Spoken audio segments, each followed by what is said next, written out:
On behalf of myself, FreedomWorks, and everyone in America that has a phone, we are filing suit against the President of the United States in defense of the Fourth Amendment. Today, Senator Rand Paul finally did what he had been threatening to do for months. Senator Paul officially filed a class action lawsuit against the Obama administration, the National Security Agency, and a host of others regarding a U.S. surveillance program that collects information on millions of U.S. citizens.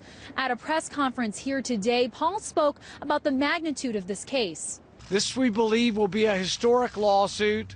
We think it may well be the largest class action lawsuit ever filed on behalf of the Bill of Rights.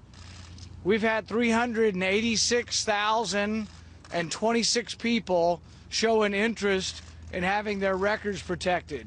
For the last few months, potential class action signatories have been volunteering to be a part of the lawsuit, signing up through websites like the Political Action Committee website RandPAC and through another website called defendthefourth.com.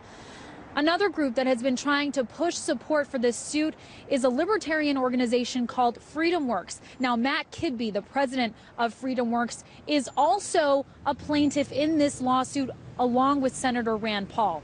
Now, it's important to note that this case will be focusing only on the NSA's surveillance of phone metadata, not email communications. And the court will not be looking at whether Section 215 of the Patriot Act is constitutional. Rather, it will be focusing on whether the NSA's controversial program falls in line with the Fourth Amendment.